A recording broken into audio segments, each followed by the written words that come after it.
হুট করেই একটা জিনিস মাথায় আসলো যে আমাদের জীবন থেকে যা কিছুই হারিয়ে যায় সেটা কিন্তু জীবনে চলার পথে আমরা হারে হারে উপলব্ধি করতে পারি। সেটা হতে পারে কোনো সম্পর্ক বা কিংবা না পাওয়া কোনো জিনিস। আসলে মানুষের জীবনে, প্রত্যেকটা মানুষের জীবনে মানুষ চলার পথে কিছু স্বপ্ন দেখে সময়ের সাথে সাথে বা পরিস্থিতির সাথে সাথে। আমরা জীবনকে যেভাবে পরিকল্পনা কিংবা পরিকল্পিতভাবে চালানোর চেষ্টা করি, জীবন কিন্তু অপরিকল্পিত একটা জায়গা। আমাদের কাছে মনে হয় যে আমরা 10 বছর বয়সে এটা করবো, 20 বছরে এটা করবো, 30 বছরে। আসলে না, একটা মুহূর্ত আসে জীবনে, সবার জীবনে একটা সিচুয়েশন আসে যে মুহূর্তে আপনি উপলব্ধি করবেন যে আসলে আপনি নিঃস্ব, কিংবা আপনি যে স্বপ্নগুলো দেখছেন সেই স্বপ্নগুলো পূরণ করা সম্ভব না। তো তখন কি করতে হয় যে সেই বাস্তবতাকে কাজে লাগিয়ে তখন আমাদের চিন্তা করতে হয় বিকল্প কোন ধরনের আমরা স্বপ্ন দেখতে পারি। কিন্তু সেখানেও যদি আপনি ব্যর্থ হন, সেক্ষেত্রে আপনি কি করতে হয়? অনেক ক্ষেত্রেই আমরা দেখতে পারি যে সেক্ষেত্রে মানুষ কিন্তু ডিপ্রেশনে ভুগে, মানুষ চিন্তা ভাবনা করে যে আসলে আমি কি করতে পারি, কিন্তু হাল না ছাড়া যায় জীবন।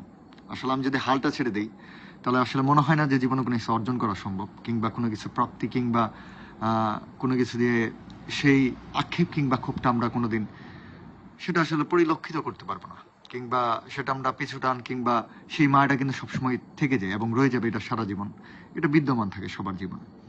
কিন্তু আমরা কি করতে পারি? আমরা করতে পারি যে আমরা চেষ্টা করতে পারি যে নিজের জীবনকে পরিবর্তন কিভাবে করতে পারি। মানুষ চেষ্টার বাইরে তো কোনো কিছু করতে পারে না। আমরা আল্লাহর কাছে চাইতে পারি এবং মানুষের দোয়ার মাধ্যমে আমরা হয়তোবা নিজের ভাগ্যকে পরিবর্তন করতে পারি, ইনশাল্লাহ। তবে জীবন হতাশ হওয়াটাই শেষ নয়। মানুষ হতাশ হয়, এটা সবাই হয়।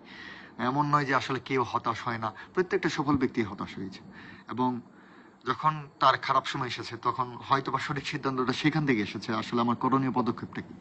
মানুষ একটা জিনিস কি, যে আজকের বর্তমান অবস্থাটাই দেখে আপনাকে আসলে বিবেচনা করে ফেলবে আপনি জীবনে কি করতে পারবেন, কি কিংবা কি করতে পারবেন না। কিন্তু জীবনের সীমাবদ্ধতাটুকু তো এতটুকুতেই নয় যে আসলে তারা বলল, তারা কি বলল, কি করলো, এতে আসলে আপনার কোনোদিন ভাগ্য নির্ধারণ করা কিংবা আপনার সফলতার মাপকাঠি কিংবা আপনার ভবিষ্যতে কোন পর্যায়ে যাবেন এটা আসলে কেউ নির্ধারণ করতে পারে না, একমাত্র আল্লাহ ছাড়া। তো আমরা কি করতে পারি? আমরা চেষ্টা করতে পারি এবং নিজের স্বপ্নের দিকে এগিয়ে যেতে পারি, এবং সেই সাথে যদি আমরা কোনো কিছু অর্জন করতে না পারি তার বিকল্প কোনো কিছু চিন্তা করতে পারি, যে আসলে আমি ওটা পাই না এখানে, তার মানে এটা নয় আমার জীবন একদম থেমে গিয়েছে। হ্যাঁ, সাময়িকভাবে সবার খারাপ লাগে, খারাপ লাগাটাই স্বাভাবিক। আর মানুষের একটা স্বভাব কি, যে যখন আমরা দুর্বল হয়ে পড়ি বা কোনো কিছু না পাই তখন আমরা মানুষের সান্ত্বনা খুঁজি। আসলে সান্ত্বনা জিনিসটা সবাই পায় না, বা যারা পায় তারা সত্যি ভাগ্যবান হয়তো বা। জীবনে সান্ত্বনা দেওয়ার মতো মানুষ এর লাইফে খুব কম সংখ্যক মানুষই থাকে।